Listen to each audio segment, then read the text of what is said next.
حضرت مولانا اسد رضا حسینی صاحب یہاں تشریف فرمائے.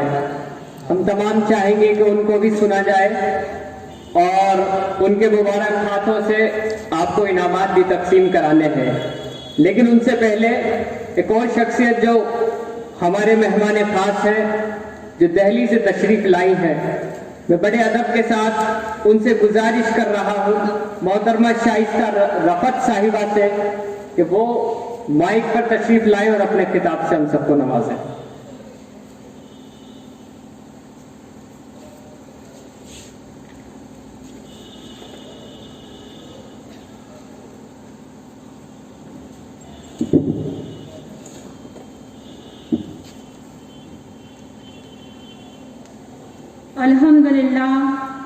الحمدللہ رب العالمین، الصلاۃ والسلام علی رسولہ الکریم محمد وآلہ واصحابہ اجمعین.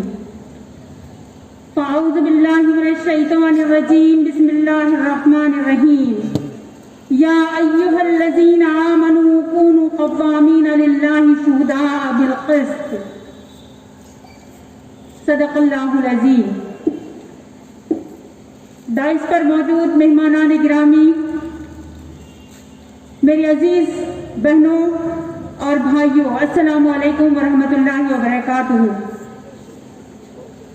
اللہ تعالیٰ کا شکر و احسان ہے کہ ایک ایسے پرآشوب موقع پر جبکہ ملک کی فضا میں طرح طرح کے مسائل پیدا ہوئے ہیں، ہم امت مسلمہ کی خواتین اور ہمارے بھائی یہاں پر اپنی ذمہ داریوں اور اسلام کے تئیں ان کے رول کا جائزہ لینے کے لیے ایک مرتبہ جمع ہوئے ہیں. اللہ تعالیٰ ہمارے اس جمع ہونے کو قبول فرمائے اور ہمارے اندر وہ عزم اور حوصلہ پیدا فرما دے کہ ہم اللہ تعالیٰ کے مطلوب بندے بن سکیں اور سماج کو اس پہلو پر تبدیل کرنے کے لیے اللہ تعالیٰ ہمارے اندر وہ عزم اور حوصلہ پیدا فرما دے جو اللہ کو مطلوب ہے. محترم بہنوں اور بھائیوں، جیسے آپ واقف ہیں کہ جو ٹاپک مجھے دیا گیا ہے، only Islam is the well wisher of women, rights, responsibilities, well and area of work. دیکھا جائے تو موضوع بہت طویل ہے، لیکن میں کوشش کروں گی کہ متعینہ وقت میں کچھ باتیں ہمارے سامنے آ جائیں. جب ہم یہاں سے واپس اپنے کاروباری زندگی میں جائیں تو ہم اس سبق کو بھولیں نہیں، بلکہ ہم اس بات کی کوشش کریں کہ اللہ تعالیٰ نے کتنی عظیم ذمہ داریاں ہمارے اوپر ڈالی ہیں، ہمارا پروردگار ہم سے چاہتا کیا ہے، ہم اس کے مطلوب بندے کیسے بن سکتے ہیں. محترم بہنوں، اللہ تعالیٰ نے انسانوں کے لیے جو دین روز اول سے پسند کیا وہ اسلام ہے. یہ ہم اور آپ سب اچھی طرح اس بات کو ہم جانتے ہیں. اسلام کا مطلب سراسر امن، سلامتی، اللہ تعالیٰ کے آگے اپنے آپ کو سپرد کر دینا، اس کی مرضی کی زندگی گزارنے کا عہد کرنا، یہ اسلام کے واضح معنی ہیں جو قرآن مجید مختلف پیرائے میں ہمارے سامنے رکھتا ہے. ہم اس بات سے بخوبی واقف ہیں اور روزانہ اس کائنات میں ہم مشاہدہ کرتے رہتے ہیں کہ یہ زمین اور آسمان اور اس کے درمیان کی ساری چیزیں اللہ کی مطیع اور اطاعت گزار ہیں. ہم روزانہ دیکھتے ہیں کہ سورج ایک مخصوص سمت سے نکلتا ہے اور اس کے مقررہ راستے پر چلتا ہوا مغرب کی طرف ڈوب جاتا ہے. ہوا چلتی ہے، روزانہ سورج اور چاند اپنی متعینہ گردشیں پوری کرتے ہیں. زمین اور آسمان میں پورا یہ نظام چل رہا ہے جس میں انسان کا کوئی عمل اور دخل نہیں ہے. اللہ تعالیٰ نے تکوینی قانون کے تحت کہ کن کہا اس نے کہ بن جا اور بن جا، اس سے ہمارا نظام بھی، ہمارا اپنا جسم بھی، ہماری فزیالوجی بھی، ہمارے سانس کا لینا، ہمارے غذا کا ہضم کرنا، بلکہ ہماری پوری زندگی کا نظام، ہمارا جو فزیالوجی نظام ہے، ہمارا فزیکل نظام، اس میں ہم بندھے ہوئے. اللہ تعالیٰ نے ہمارے لیے کھانے کے لیے پاکیزہ رزق دیا ہے. اگر کوئی انسان یہ کہے کہ اس تکوینی قانون کی خلاف ورزی کر کے میں جو کچھ میرے کھانے کے لیے نہیں ہے میں اسے بھی کھاؤں گا، تو ظاہر بات ہے کہ انسان اس طرح سے اپنے آپ کو ہلاکت میں ڈال دے گا۔ تو اس کو کہتے ہیں اللہ تعالیٰ کا وہ تکوینی اختیار جس میں انسان کا یا کسی اور دوسری ہستی کا کوئی عمل دخل نہیں۔ ہم اس بات کو مانتے ہیں، اہل ایمان ہے الحمدللہ، یہ ہمارے عقیدے کا جز ہے۔ لیکن دوسری اہم ترین بات جو ہمارے اختیار اور ہمارے ارادے سے تعلق رکھتی ہے وہ شریعت کا دائرہ ہے۔ اللہ تعالیٰ نے اس میں ہمیں آزادی دے رکھی ہے، اس نے اپنا قانون دیا، زندگی گزارنے کا طریقہ بتایا، انسانوں پر یہ بات واضح کر دی کہ یہ راستہ تم چلو گے تو تم نجات کی طرف جاؤ گے، یہ راہ نجات ہے، دوسری صورت میں تم ہلاکت سے دوچار ہو جاؤ گے۔ یہ بات بالکل واضح کر دی گئی۔ اب شریعت کا اختیار ہے انسان کو کہ آپ چاہے تو اختیار کریں یا چاہے تو اس کو نظر انداز کر دیں۔ جب ہم یہاں سے واپس جائیں گے اللہ کے پاس، اللہ تعالیٰ ہمارا حساب لے گا۔ دوسری بات یہ بھی ہے کہ اس دنیا میں بھی زندگی تنگ ہو جائے گی اور طرح طرح کے مسائل کا انسان شکار ہو جائے گا۔ بحیثیت مجموعی پورے انسانوں کے لیے اللہ تعالیٰ نے دین اسلام کو پسند فرمایا اور بتا دیا کہ تمہارے لیے راہ نجات ہے، یہ راہ سلامتی ہے، اس پر عمل کرو گے، میری مرضی کے مطابق زندگی گزارو گے تو کامیاب و کامران ہوگے، اس دنیا میں بھی تم خسارے سے بچ جاؤ گے۔ محترم بہنوں، ٹاپک میں یہ بات دی گئی ہے کہ خواتین کے لیے کیسے ویلوشر ہے اسلام۔ اللہ تعالیٰ کا بڑا احسان ہے، قرآن مجید میں اللہ تعالیٰ نے فرمایا سورہ آل عمران میں اور بھی مختلف مواقع پر مختلف صورتوں میں اس بات کا ذکر کیا گیا کہ فَاسْتَجَابَ لَهُمْ رَبُّهُمْ أَنِّي لَا أُضِيعُ عَمَلَ عَامِلٍ مِّنكُم مِّن ذَكَرٍ أَوْ أُنثَىٰ، کہا کہ تم مرد ہو یا عورت جو بھی نیک عمل کرو گے میں ان کا اجر ضائع کرنے والا نہیں ہوں۔ اسلام کے تقاضے جس طرح مردوں سے ہیں اسی طرح خواتین سے بھی ہیں۔ وہ جو چیزیں چاہتا ہے مردوں سے وہی چیزیں وہ خواتین سے بھی چاہتا ہے۔ وہ چاہتا ہے کہ اللہ کے یہ بندے جس طرح کامیابی کے راستے پر چل کر اللہ کے پاس انعام اور اجر کے مستحق ہوں گے، اسی طرح اس نے خواتین کے لیے بھی وہ راستہ کھلا رکھا۔ قرآن مجید میں سورہ احزاب کی آیت نمبر 33 میں اللہ تعالیٰ ارشاد فرماتے ہیں کہ ان المسلمین والمسلمات والمؤمنین والمؤمنات والقانتین والقانتات والصادقین والصادقات والصابرین والصابرات والخاشعین والخاشعات والمتصدقین والمتصدقات والصائمین والصائمات والحافظین فروجهم والحافظات والذاکرین اللہ کثیرا والذاکرات اعد اللہ لهم مغفرۃ واجرا عظیما۔ یہ آیت قرآن مجید کی وہ آیت ہے جس میں اللہ تعالیٰ نے مردوں اور عورتوں کو دونوں کو پہلو با پہلو خطاب کیا، کہا کہ بے شک وہ مسلمان مرد اور مسلمان عورتیں، مومن مرد اور مومن عورتیں، اللہ کے آگے جھکنے والے مرد اور اللہ کے آگے جھکنے والی عورتیں، صدقہ دینے والے مرد اور صدقہ دینے والی عورتیں، صبر کرنے والے مرد اور صبر کرنے والی عورتیں، اللہ سے ڈرنے والے مرد اور اللہ سے ڈرنے والی عورتیں، روزہ رکھنے والے مرد اور روزہ رکھنے والی عورتیں، قابل شرم حصوں کو ڈھانپنے والے مرد اور ڈھانپنے والی عورتیں، اللہ کو کثرت سے یاد کرنے والے مرد اور کثرت سے یاد کرنے والی عورتیں، اللہ تعالیٰ نے ان کے لیے مغفرت اور اجر عظیم کا وعدہ کیا۔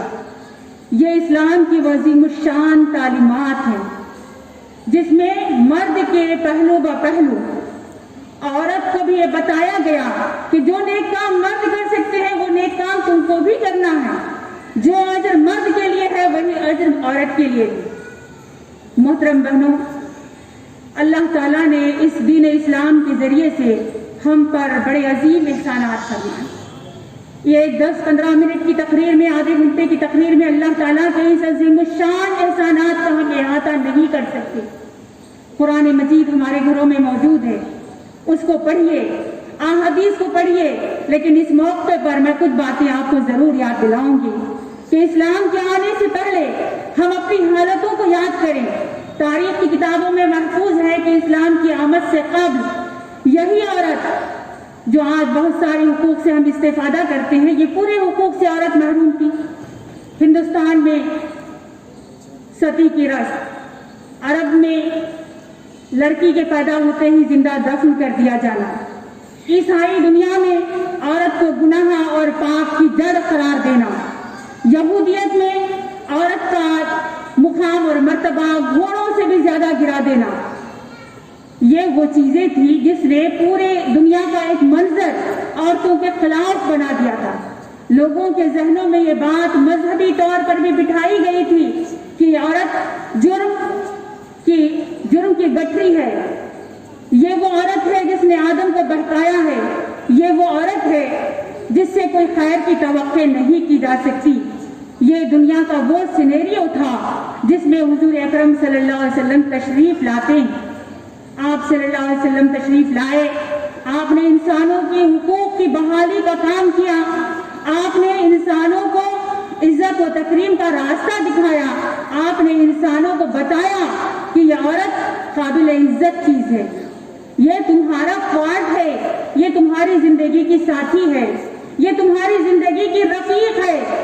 फिर आप सल्लल्लाहु अलैहि वसल्लम के हदीस पे नजर डालिए।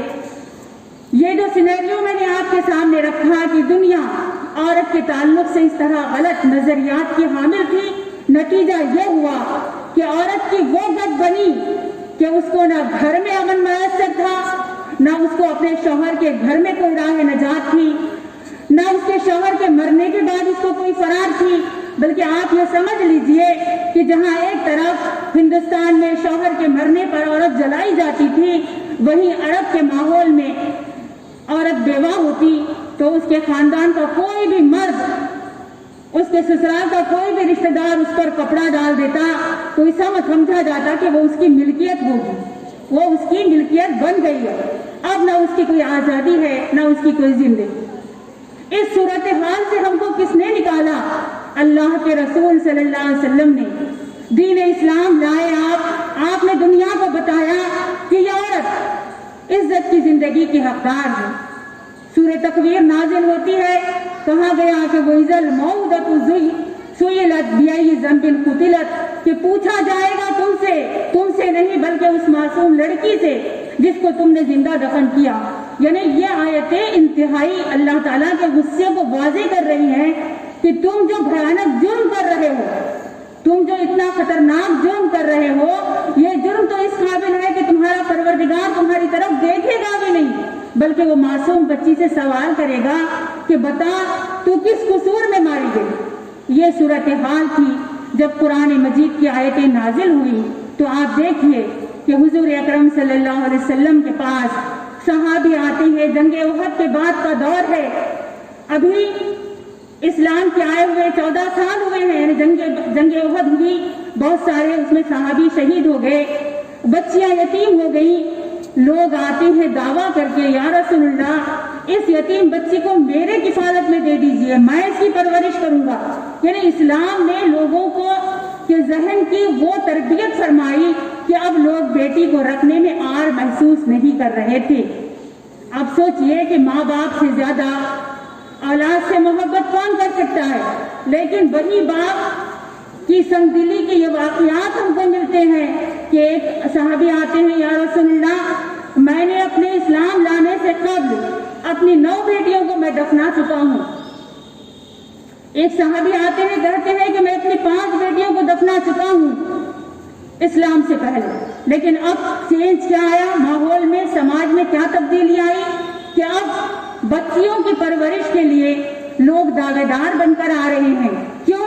इसलिए कि अल्लाह के रसूल सल्लल्लाहु अलैहि वसल्लम ने अपने सहाबा को तालीम दी कि तुम में से जो कोई भी 3 बेटियों की परवरिश करेगा, اور اپنے بیٹے اور بیٹی میں فرق نہیں کرے گا. ہم پرورش کر لیتے ہیں لیکن ڈسکریمنیشن ابھی ہمارے سماج میں موجود ہے. ہم لڑکے کے لیے جو پسند کرتے ہیں لڑکی کے لیے وہ نہیں پسند کرتے. ہم لڑکے کو تعلیم دلانا چاہتے ہیں لیکن لڑکی کے معاملے میں ہم کنڈی کترا جاتے ہیں. حدیث میں کہا گیا کہ 3 بیٹیوں کی پرورش کرے اور اس میں ڈسکریمنیشن نہ کرے، امتیاز نہ کرتے، اس کو اچھا ادب سکھائے، اچھی تعلیم و تربیت دے اور اچھی جگہ اس کو بیاہ دے. تو میں اور وہ آدمی جس نے یہ کام کیا ہوگا، آپ صلی اللہ علیہ وسلم نے اپنی دونوں انگلیاں اٹھائیں اور کہا کہ میں اور وہ دونوں اس طرح پڑوسی پڑوسی ہوں گے.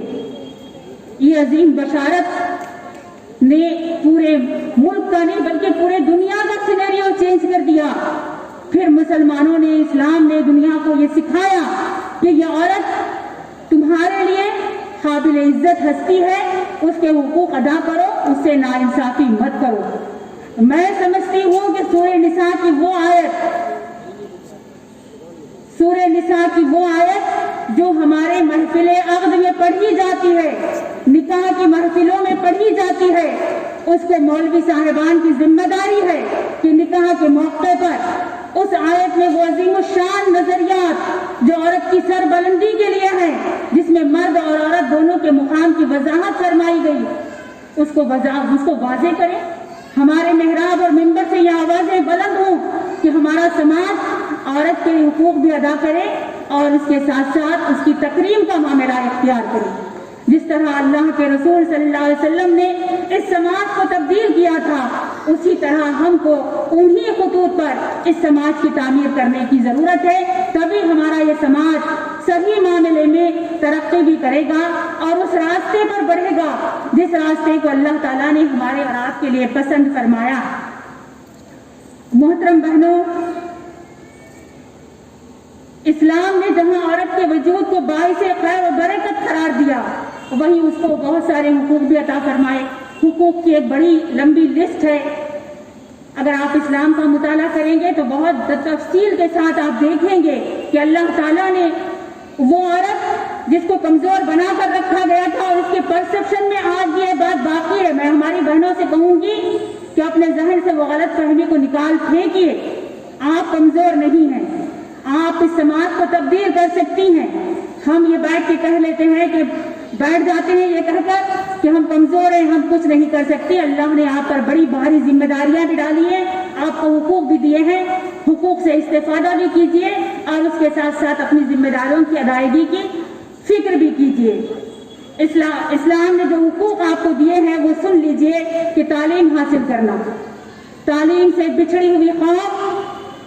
ابھی ہمارے بھائی ضیاء صاحب نے بہت ساری باتیں ہمارے سامنے رکھی ہیں کہ تعلیم کے حاصل نہ کرنے کے کیا نقصانات ہیں اور کس طرح سے ایک پچھڑی ہوئی قوم، پسماندہ قوم کا دنیا میں کوئی وجود باقی رکھنا مشکل ہو جاتا ہے.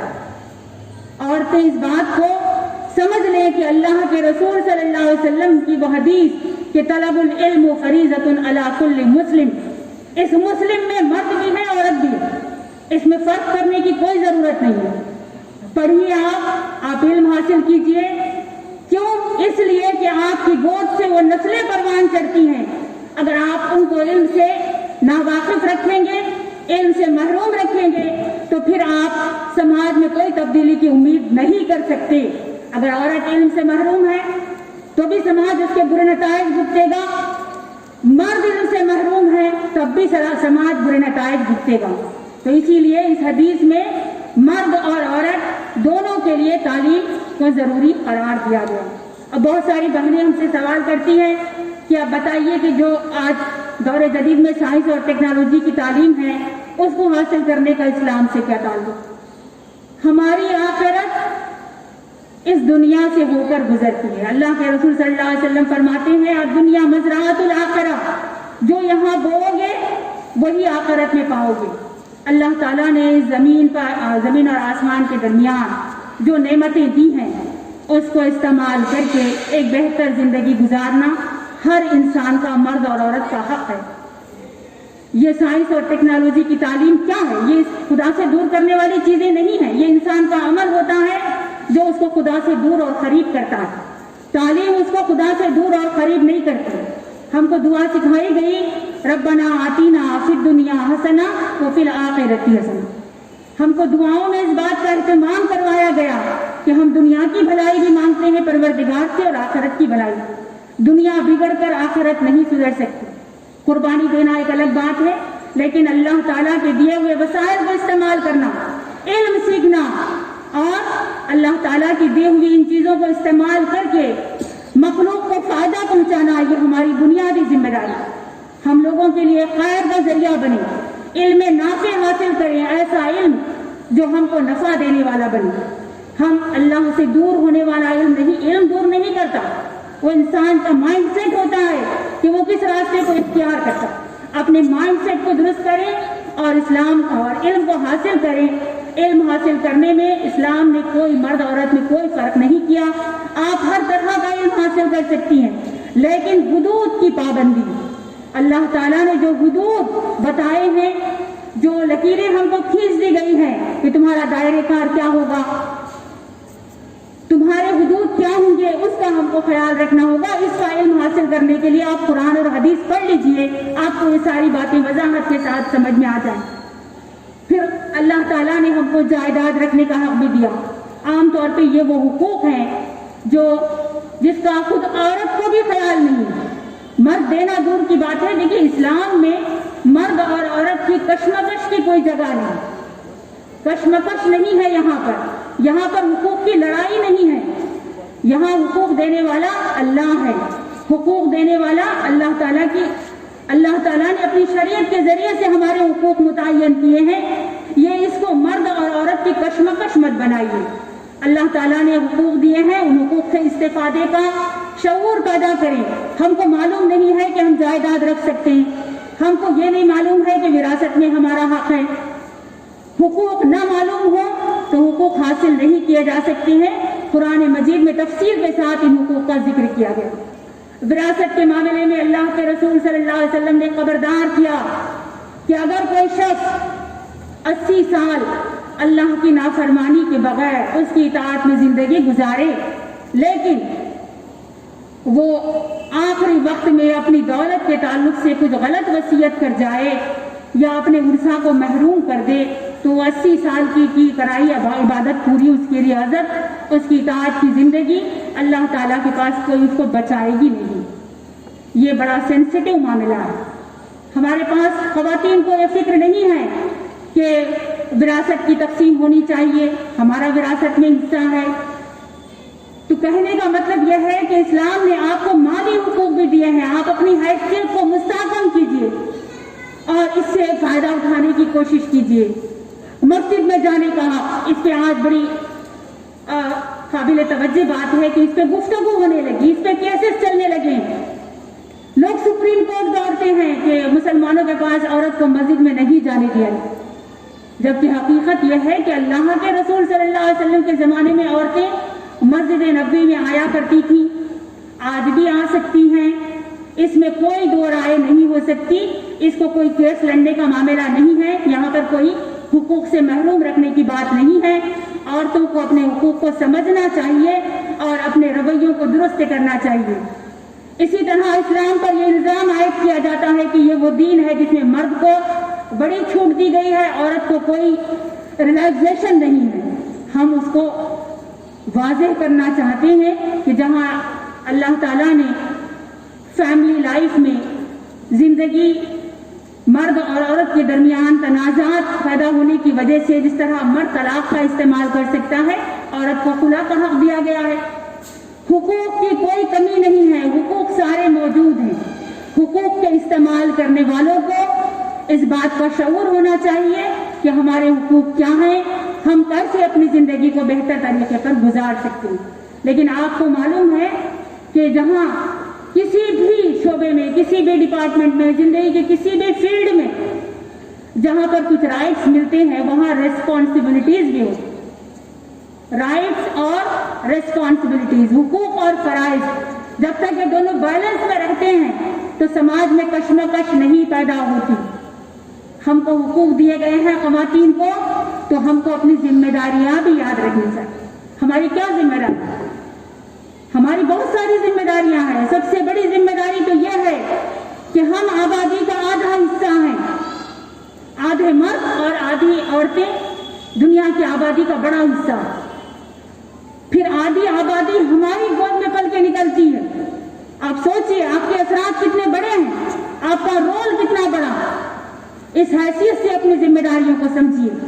آدھے ہم خود ہیں, تو اس ضمن میں سب سے بڑی ذمہ داری ہے کہ آپ اپنے آپ کو علم سے آراستہ کریں, اپنے حقوق سے واقفیت حاصل کریں, اپنے آپ کو اللہ اور رسول کی مرضی کے مطابق ڈھالنے کی کوشش کریں. آپ کی پرسنالٹی کا ڈیولپمنٹ بھی ہوگا, آپ علمی حیثیت سے بھی مضبوط ہوں گے, آپ معاشی حیثیت سے بھی مضبوط ہوں گے, اور سماج میں ایک ایسی تبدیلی آئے گی. ہم کیا کرتے ہیں, نہیں میری پوری زندگی میرے بچوں کے لیے. بچوں کے لیے تو ہے, لیکن آپ کی حیثیت کیوں نظر انداز ہو رہی؟ آپ نے علم کیوں نہیں سیکھا؟ آپ نے اپنے وجود کو کیوں نہیں منوایا؟ ہم خاندان کے لیے فنا ہو جائیں, بچوں کی تربیت کے لیے پوری زندگی لگا دیں, لیکن ہم کو اپنی پرسنالٹی کی فکر کرنی چاہیے.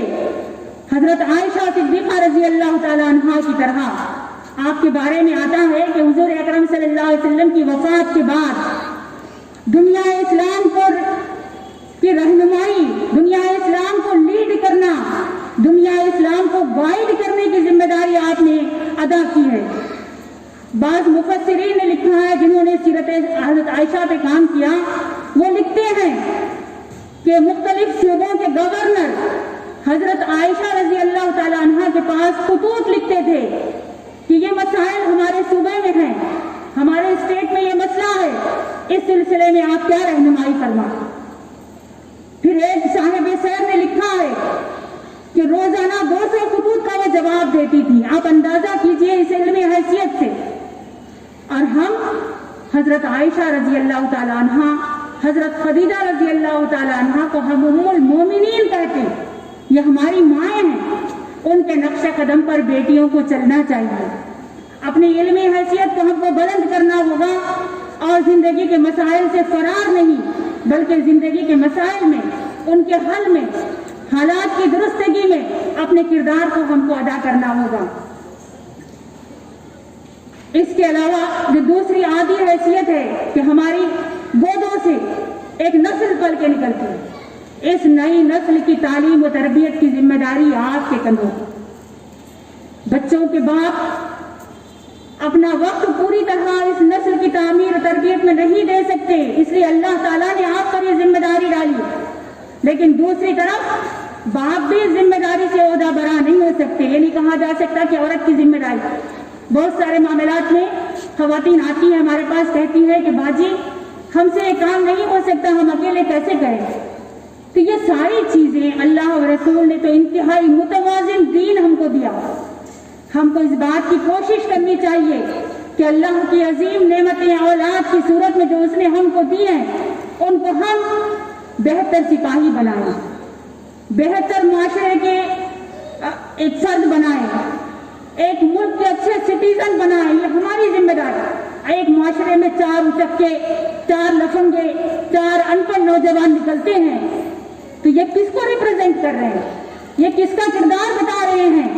یہ معاشرے کے چور, یہ اچکے, یہ جیب کاٹنے والے, یہ نشہ کرنے والے, یہ ہمارے بچے ہیں, یہ ہماری گودوں سے نکلنے والے بچے ہیں. عورتوں نے ان کو جنم دیا, یہ عورتوں نے ان کو باہر کا راستہ دکھایا. اگر ہم نے ان کو اچھی تعلیم و تربیت دی ہوتی, ہم کو یہ فکر ہوتی کہ ہم اس نسل کی اچھی تعلیم و تربیت کریں گے, تو کبھی بھی ایسا معاملہ نہیں ہوتا. ہم کو اپنے کردار کا جائزہ لینا ہوگا, اور ہم کو اپنے رول کو درست کرنا ہوگا. فضائے بدر پیدا کر, فضائے بدر پیدا کر کہ فرشتے تیری نصرت کو اتر سکتے ہیں گردوں سے, قطار اندر قطار رکھ. یہ کون فضائے بدر پیدا کرے گا؟ فضائے بدر کا مطلب کیا ہے؟ مطلب یہ ہے کہ وہ انتہائی امانت, وہ دیانت, وہ تقویٰ, وہ سربلندی, وہ عزم اور حوصلے کے تھے لبریز نوجوان, ایسے نوجوان जिन के बारे में कुरान मजीद कहता है, तो ये तो 20 के लिए एक काफी हो जाएं। ये अज़्म और हौसला कौन पैदा करेगा? ये माओं का किरदार होगा, तब मैदान में ऐसी नस्ल आएगी। मोहतरम बहनों, ये वो कुछ बातें हैं जो आपको इस पर गौर व फिक्र करना होगा और अपने रोल को बेहतर करने की कोशिश करनी होगी। अब आइए हालात हाजिरा की तरफ। इस्लाम पर बहुत इल्जामात लगाए गए। बहुत सारे एतराज़ात हमारे हवाले से किए जाते हैं कि इस्लाम ने औरत को दबा कर रखा, इस्लाम ने औरत को पर्दे की चारदीवारी में कैद रखा, इस्लाम ने घर में रखा। यह आप औरतों के वजूद से ही इस्लाम की इस तस्वीर को दुरुस्त तरीके पर दुनिया के सामने लाया जा सकता है। ये इल्जामात जो इस्लाम पर लगाए जा रहे हैं, इसके जिम्मेदार हम हैं। हमने अपनी पर्सनालिटी पे फिक्र नहीं की, हमने अपने इल्म के लिए फिक्र नहीं की, हमने अपने रोल को अदा करने की फिक्र नहीं की। नतीजा ये हुआ कि दुनिया को ये मैसेज जा रहा है कि ये मुसलमान औरत दुनिया की सबसे कमजोर तरीन, दुनिया की सबसे दबी और कुचली हुई, दुनिया की सबसे बेहौसला औरत। ये इल्जामात का जवाब देना आपकी जिम्मेदारी है। दुनिया ने आपको एतराज़ात के लिए जरिया बनाया है। आपको ये बताना होगा कि इस्लाम ने हम पर कोई ज्यादती नहीं की। पर्दा हमारे तहफ़्फ़ुज़ के लिए हमारे परवरदिगार का दिया हुआ एक तोहफा है। दुनिया ये समझती है कि आपको जबरदस्ती ऑपरेट करके गुर्फे में रखा गया। आपको ये जवाब देना होगा कि ये हमारी बाई चॉइस हम इस्तेमाल करते हैं, ये हमको मौलवी हजरात नहीं पहनाते। आज यही बात डिबेट में चलती है कि इन मौलवियों ने दबा के रखा है, इन उलमा ने औरत को दबा के रखा है, ये औरत को बाहर नहीं आने देते, ये गुर्फे में रखते हैं। अरे हमारी ज़बान में भी आवाज़ होनी चाहिए कि दुनिया को हम बताएं कि हम इस्लाम में मजहब जो है, इस्लाम के मानने वाले मौलवियों को और उलमा को फॉलो नहीं करते, हम रसूलुल्लाह सल्लल्लाहु अलैहि वसल्लम को फॉलो करने वाले, हम अल्लाह ताला के अहकामात को फॉलो करने वाले। ये जवाब जब तक औरत की तरफ से नहीं आएगा, दुनिया जो इल्जामात इस्लाम पर लगाती है उसको हम पूरी तरह साफ नहीं कर सकते। ये आपकी जिम्मेदारी है, आप अच्छी तरह समझ लीजिए। अब दुनिया में, मगरबी दुनिया बड़ी तरक्की पसंद, बहुत सारी चीज़ें, बहुत नए नए तजुर्बात वहाँ पर हुए, औरतों के हुकूक की बहुत बहस चलती है। बताते हैं कि हमने औरत को ये हुकूक दिए, लेकिन आप समझ लीजिए कि मगरिब ने जो कुछ दिया है औरत को औरत रखकर नहीं दिया, इस्लाम ने हमको औरत रखकर दिया। ये फर्क है दोनों। इस्लाम ने हमारी हैसियत को आइडेंटिफाई किया, इस्लाम ने हमारी डिग्निटी का ऑनर किया और फिर उसके साथ हमको हुकूक दिए। आप वेस्टर्न ममालिक में जो तहरीकें चलती हैं फेमिनिज्म की, वहाँ क्या मिलता है? वहाँ पर मूवमेंट चलती है, वहाँ औरत मूवमेंट के लिए मैदान में आती है, रेजिस्टेंस करती है, तब जाके कुछ हुकूक उसकी झोली में पड़ते हैं। फिर औरत को औरत रखकर नहीं दिया गया, वहाँ पर औरत को मर्द रखकर दिया गया। जब तक औरत मर्दाना लिबास पहन के मैदान में ना आए, जब तक औरत मर्दों के से काम ना करे, उनके पास उसकी कोई डिग्निटी, कोई ऑनर नहीं। लेकिन अब मंजर बदल रहा है। अब जो इत्तलात आती हैं, अब इस तरह से वहाँ से ठंडी हवा के झोंके हमको आ रहे हैं, ये बात वाज़ेह हो रही है कि 4 गैर मज़ाहिब के मानने वाले इस्लाम कबूल करते हैं, तो उसमें से 3 औरतें हैं। क्या वजह यही है कि इस्लाम ने राइट्स दिए, इस्लाम ने हमारे दायरेकार की हिफाजत की, इस्लाम ने हमारी पर्सनालिटी को और डिग्निटी को बरकरार रखा, हमको ऑनर दिया। तो ये वो चीज़ें हैं जो इस्लाम ने हमको औरत रखते हुए दी, जबकि मगरिब हमको औरतपन से बाहर निकाल करके ये चीज़ें देता। लेकिन इंशाअल्लाह आप पढ़ेंगी, आप समझेंगी, तो इंशाअल्लाह ये मंजर तब्दील होगा। मैं अभी 2-3 मिनट और लेकर के मैं कुछ मौजूदा पस मंजर पे बात ज़रूर करूँगी, क्योंकि इस वक्त जो सूरत हाल मुल्क की है, इसमें औरतों का बड़ा रोल है। औरतों का रोल होने का मतलब ये नहीं है कि हम मर्दों का रोल नहीं है, ऐसी बात नहीं है, लेकिन औरतों का रोल को हम आइडेंटिफाई करने का मतलब ये है कि वो औरत जो बरसों से पीछे थी, वो औरत जिसने अपने वजूद को मनवाने में अभी तक अपनी काहली, सुस्ती और अपनी गफलत से वो पीछे रही, आज वो आगे आ रही है। अभी हमारे भाई ने जिक्र किया कि मुल्क में जो CAA का कानून लाया गया, इसमें मज़ाहमत की पहली लाइन स्टूडेंट्स बने हैं, तालिबे इल्म बने हैं, और उसके बाद दूसरी लाइन हमारी खवातीन की है। हमारे भाई, हमारे मर्द हज़रात, वो हमारी बाउंड्री लाइन बने हुए वहाँ रहते हैं मुजाहिरों की जगह पर, लेकिन औरत ने इस वक्त जो जिद्दोजहद की है, इस रेजिस्टेंस में औरत का जो रोल रहा है, उससे आप समझ लीजिए कि हिंदुस्तान में, जिस मुल्क में हम रहते हैं, इस मुल्क में जिस तरह का कानून लाया गया, जिसको उर्फ़े आम में हम काला कानून कह रहे हैं, ये कानून दरअसल इस मुल्क की आबादी को बांटने और मुल्क के एक बड़े हिस्से को डी-वोटर करने की कोशिश है, ताकि इनका कोई रोल न रहे, ये इनको और मजीद पिछड़े हुए बना दे, इनको और पसमानदा बना दे। तो इस हैसियत से जो बाउंड्री लाइन बनकर खवातीन उभर के आई हैं, तो हमको अल्लाह का शुक्र अदा करना चाहिए कि वही कमज़ोर और कम पढ़ी लिखी या और पढ़ी लिखी हर तरह के खवातीन, स्टूडेंट्स भी हैं उसमें, लोगों के जोश और जज्बे का ये आलम है कि आज तकरीबन 55 दिन हो गए हैं शाहीन बाग के मुजाहरे को। हम करीब ही रहते हैं वहीं पर, तो देखते हैं कि उनके जोश और जज्बे का ये आलम है। दूसरी तरफ उनकी हिकमत और इनकी दूरअंदेशी का ये आलम है कि अगर वो प्रेस रिपोर्टर्स जो उनके बारे में गलत बयानी करते हैं वहाँ पहुँच जाते हैं, तो वो अपने ऊपर कंट्रोल करके उनको हिफाजत के साथ निकाल के पुलिस के हवाले करते हैं, लेकिन उन पर कोई हाथ नहीं उठाता। ये अल्लाह का बड़ा करम है कि अल्लाह ताला ने इस कौम की औरतों के अंदर एक तरफ सब्र और हिकमत भी अता फरमाई, उनको दानिशमंदी भी दी। हम अल्लाह से दुआ करते हैं कि परवरदिगार इन औरतों को और मज़ीद सलाहियतें अता फरमाएं, ये हिंदुस्तान के इस समाज के पस मंज़र को बदलने में कामयाब हो जाएं, ये एक मुस्बित तब्दीली लाने वाली बन जाएं, ये अल्लाह और रसूल के अहकामात की ताबेदार बन जाएं, और उसके साथ साथ ये दुनिया और आखिरत में कामयाब और कामरानी हासिल करने वाली बन जाएं। अल्लाह ताला हम तमाम का हामी व नासिर हो। रब्बना तक़ब्बल मिन्ना इन्नका अंतस समीउल अलीम व तुब अलैना इन्नका अंतत तव्वाबुर रहीम। सुब्हान रब्बिका रब्बिल इज़्ज़ति अम्मा यसिफून, सलामुन अलल मुरसलीन वल्हम्दुलिल्लाहि रब्बिल आलमीन।